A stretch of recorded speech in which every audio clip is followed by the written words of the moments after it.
Shalom. Kesempatan kali ini kita akan membahas hidup sebagai insan Pentakosta. Siapakah yang dimaksud dengan insan Pentakosta?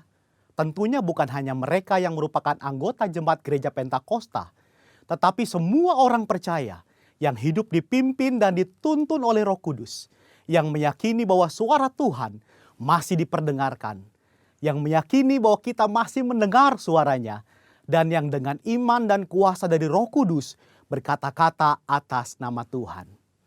Dalam Injil Yohanes, Tuhan Yesus sangat menekankan kehidupan orang percaya yang dipimpin dan dituntun oleh Roh Kudus.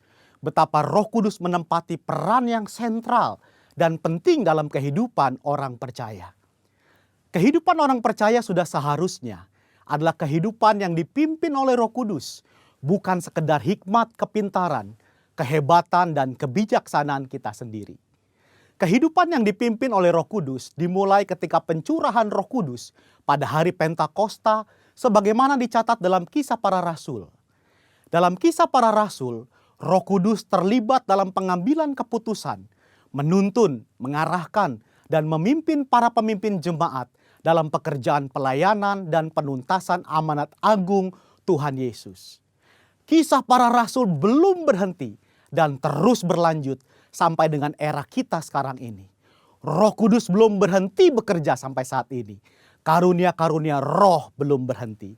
Itu sebabnya kehidupan yang dipimpin oleh Roh Kudus adalah kehidupan yang seharusnya dialami dan dijalani oleh setiap orang percaya di masa kini. Ciri khas hidup insan Pentakosta yang dipenuhi dengan Roh Kudus antara lain menjaga kekudusan hidup, hubungan yang intim dengan Tuhan, hidup dan melayani dalam mujizat dan kuasa Roh Kudus, menjadi saksi Yesus, memberitakan kabar baik. Mendengar suara Tuhan bukanlah tentang kemampuan manusia mendengar suaranya, tetapi tentang kehendak Tuhan yang ingin memperdengarkan suaranya kepada orang-orang percaya, sekalipun kita sedang dalam keadaan berdosa. Namun demikian adalah merupakan tanggung jawab kita untuk melatih kepekaan dalam mendengar suaranya. Dalam praktek hidup sehari-hari insan Pentakosta, memperkatakan firman Tuhan merupakan sesuatu yang lumrah, sebagaimana diajarkan dalam firman Tuhan Yosua 1 ayat 8. Misalnya dalam keadaan sakit, mereka memperkatakan dengan penuh iman 1 Petrus 2 ayat 24, oleh bilur-bilurnya kamu telah sembuh. Ketika banyak kebutuhan hidup yang harus dipenuhi, mereka memperkatakan Filipi 4 ayat 13, segala perkara dapat kutanggung di dalam Dia yang memberi kekuatan kepadaku. Dan Filipi 4 ayat 19, Allahku akan memenuhi segala keperluanmu menurut kekayaan dan kemuliaannya dalam Kristus Yesus. Serta memperkatakan Mazmur 91, janji perlindungan Tuhan. Insan Pentakosta yang menggembalakan jemaat bukan hanya memerlukan pengetahuan teologis yang mumpuni, bukan sekedar pengalaman pribadi semata. Lebih dari itu adalah kepekaan mendengar suara Tuhan. Gembala jemaat harus memiliki keintiman dengan Tuhan, sebab dengan begitu mereka mendapatkan tuntunan Tuhan bagi umat yang digembalakan. Pesan khusus yang diterima dari Tuhan sebagai tuntunan bagi jemaat tentu harus diperkatakan dan disampaikan berulang-ulang sampai jemaat dengan urapan Roh Kudus dapat menangkap, memahami, serta melakukan apa yang menjadi tuntunan Tuhan tersebut. Robert Menzies dalam bukunya menyatakan, sama seperti Tuhan Yesus diurapi untuk memenuhi tugas kenabiannya, demikian juga murid-murid yang dibaptis Roh Kudus telah diurapi sebagai nabi-nabi akhir zaman untuk menyatakan firman Allah. Gereja di zaman akhir yang telah dibaptis Roh Kudus adalah komunitas para nabi. Apakah seperti nabi zaman Perjanjian Lama? Tentu tidak. Yang dimaksudkan adalah para nabi yang terpanggil untuk membawa pesan keselamatan sampai ke ujung bumi. Setelah dibaptis Roh Kudus, Petrus dan Paulus banyak mengulangi mujizat Yesus. Artinya, karunia mujizat tidak terbatas, hanya dikerjakan oleh Yesus. Seperti yang dinyatakan oleh Craig Keener, Petrus dan Paulus sedang melakukan pekerjaan Yesus dengan cara membuka jalan dan memberi contoh bagi gereja di masa yang akan datang. Insan Pentakosta percaya bahwa baptisan Roh Kudus adalah berkat yang kedua alias second blessing yang diterima oleh orang percaya setelah kelahiran baru. Dari sinilah gaya hidup insan Pentakosta berawal. Saudaraku dikasih Tuhan, kita harus bangga hidup sebagai insan Pentakosta. Tuhan Yesus memberkati.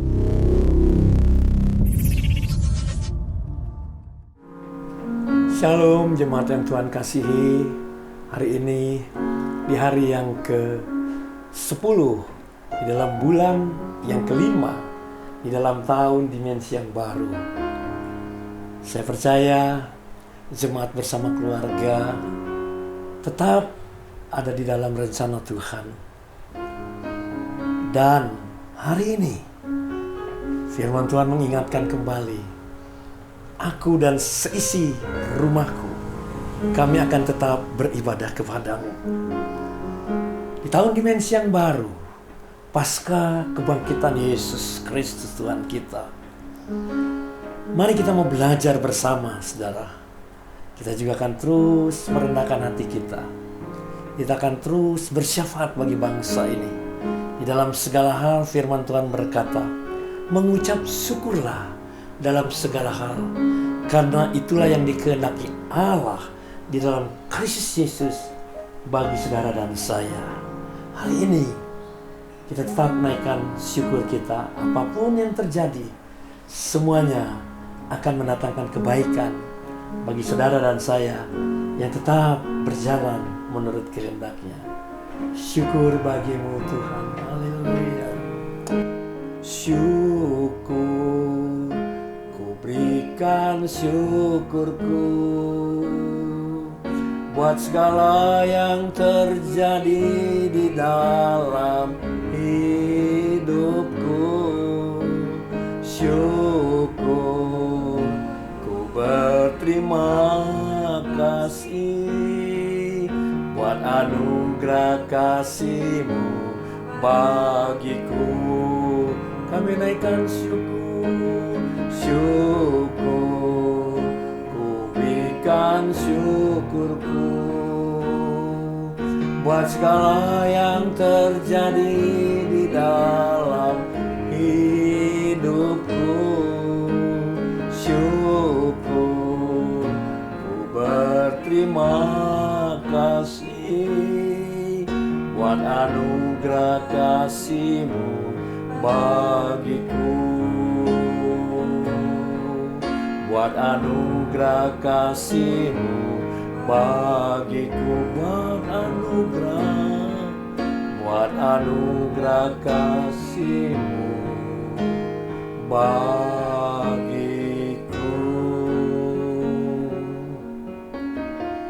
Bapa, terima kasih buat anugerah kasih-Mu di dalam setiap kami bersama keluarga.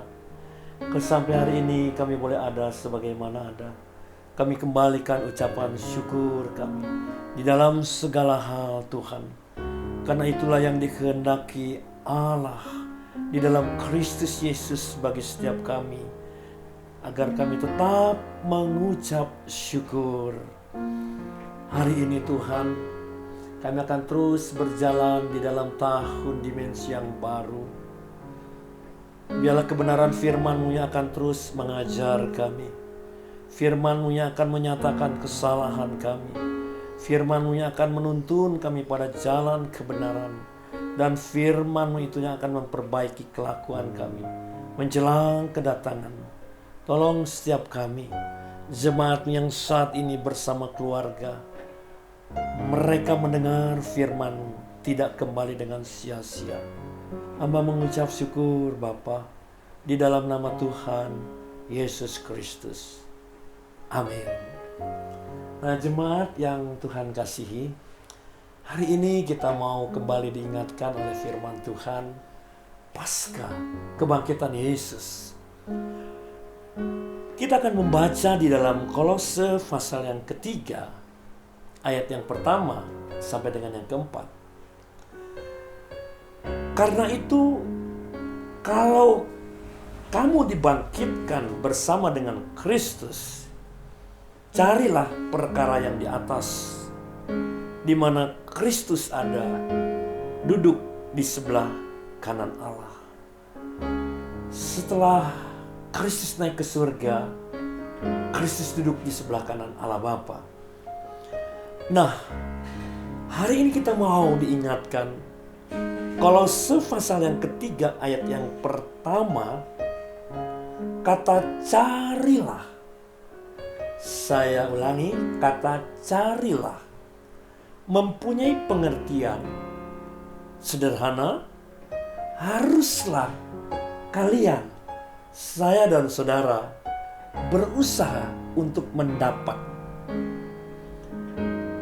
Ayat firman Tuhan, carilah perkara yang di atas, saudara, memiliki pengertian. Haruslah kalian, saya dan saudara, berusaha untuk mendapatkan hal-hal yang ada di surga. Katakan amin. Hendaklah saudara dan saya menginginkan yang Allah sediakan bagi saudara dan saya di surga. Wow, satu janji yang pasti. Nah, Yesus dalam pengajarannya memberikan satu perumpamaan tentang orang kaya yang bodoh. Kalau kita membaca di dalam Lukas pasal yang ke-12, ayat yang ke-20 dan 21, firman Tuhan. Tetapi firman Allah kepadanya, hai engkau orang bodoh, pada malam ini juga jiwamu akan diambil daripadamu. Dan apa yang telah kau sediakan untuk siapakah itu nanti? Demikianlah jadinya dengan orang yang mengumpulkan harta bagi dirinya sendiri, jikalau ia tidak kaya di hadapan Allah. Nah, saudara, carilah pengertiannya. Saudara dan saya, selama masih diberi kesempatan sampai hari ini untuk mencari sesuatu yang kekal, yang Allah sediakan bagi setiap kita yang percaya.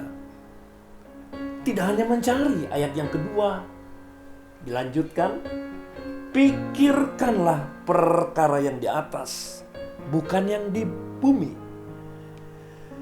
Jadi kata carilah diartikan lebih dalam lagi, pikirkanlah dan arahkanlah pikiranmu. Nah, perumpamaan Yesus tentang orang kaya yang bodoh, dia hanya memikirkan perkara yang di bumi. Dia lupa pada suatu saat nanti untuk siapa kekayaannya. Pengertian dari ayat ini, saudara yang dikasihi Tuhan, bukan berarti kita mengabaikan apa yang menjadi tanggung jawab kita di bumi. Tapi firman Tuhan ini mengajarkan kepada setiap kita, semua pikiran, perasaan, dan perbuatan kita harus arahkan sesuai dengan kehendaknya. Sementara saudara dan saya diberikan tanggung jawab bersama keluarga, tidak hanya beribadah, tetapi jauh lebih itu, Yesus memberikan satu pesan. Selama masih ada kesempatan, pikirkan dan cari perkara yang di atas. Mengapa, saudara? Ayat yang ketiga dari Kolose pasal yang ketiga ini. Sebab kamu telah mati dan hidupmu bersembunyi bersama Kristus di dalam Allah. Di sini Rasul Paulus menyatakan alasan mengapa saya dan saudara harus memikirkan dan mencari perkara yang di atas. Yuk kita belajar bersama, saudara.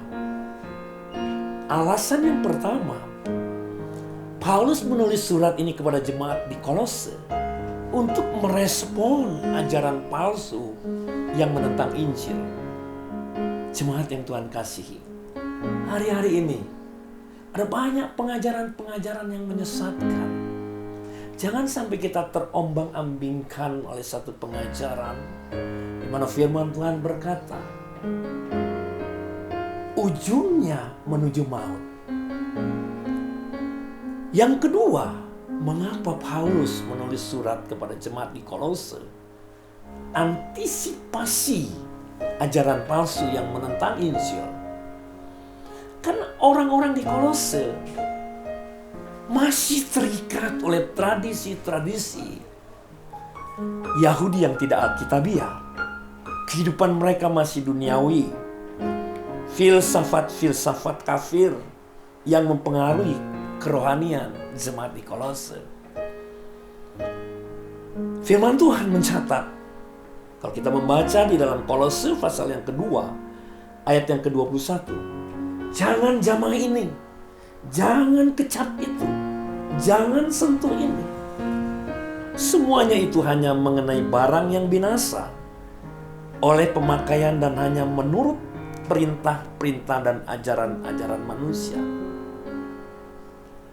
Nah, jemaat yang Tuhan kasihi, Kristus yang sudah bangkit, Kristus yang sudah mati untuk memutus segala kutuk. Kita tidak terikat lagi oleh hal-hal duniawi. Untuk itu Paulus menekankan, jangan kita terjebak oleh hal-hal yang sementara. Cari dan pikirkan perkara yang di atas. Karena saudara dan saya sudah mati, dan hidupmu dan hidupku tersembunyi bersama Kristus di dalam Allah.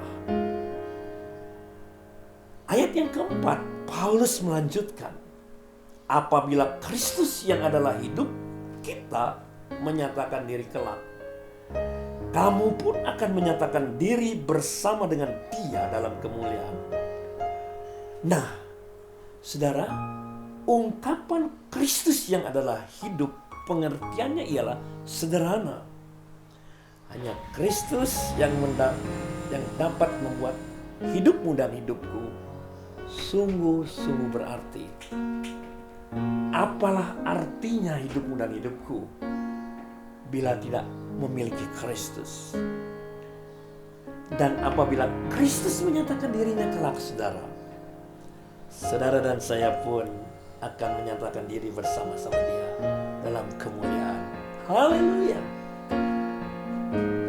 Paulus mencatat kepada jemaat di Korintus, 1 Korintus kalau kita membaca di dalam pasal yang ke-13 ayat yang ke-12.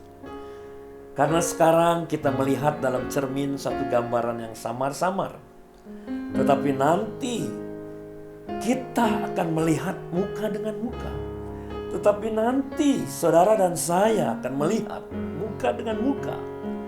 Sekarang aku hanya mengenal dengan tidak sempurna, tetapi nanti aku akan mengenal dengan sempurna, seperti aku sendiri dikenal. Pasca kebangkitannya, saudara, kita mau belajar dari jemaat di Kolose. Ada 2 hal. Yuk bersama kita aplikasikan bersama dengan keluarga. Yang pertama, menjelang kedatangan Kristus, jangan kita terjebak oleh hal-hal yang sementara. Karena dunia ini sedang lenyap dengan keinginannya. Perumpamaan Yesus tentang orang kaya yang bodoh. Hal yang kedua, jemaatku yang Tuhan kasih, di tengah goncangan COVID-19, hanya Kristus yang dapat membuat hidupmu dan hidupku berarti. Sungguh-sungguh berusaha, pikirkan dan cari perkara yang di atas. Karena hidup saudara dan saya tersembunyi bersama dengan Kristus. Dan pada saatnya kelak Kristus datang, kita juga akan mendapat bersama-sama dengan Dia. Dan Yesus berkata, hai hambaku yang baik dan setia, masuklah ke dalam kebahagiaan Tuhan.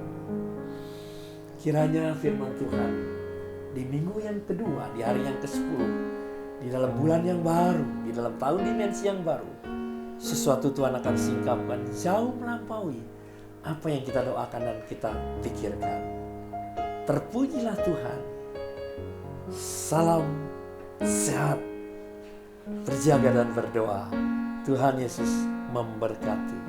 Haleluya. Besar anugerah-Mu,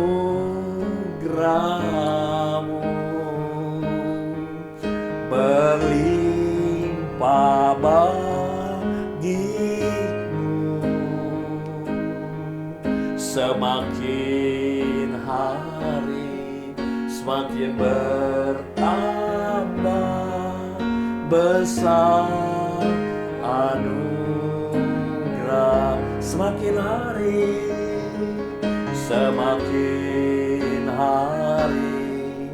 semakin bertambah besar anugerah-Mu. Kebenaran daripada firman-Mu tidak akan kembali dengan sia-sia. Kami yang lemah Tuhan kuatkan, kami yang sakit Tuhan sembuhkan, kami yang berbeban berat ada kelepasan, bahkan ada pengharapan. Besar anugerah sampai hari ini Tuhan.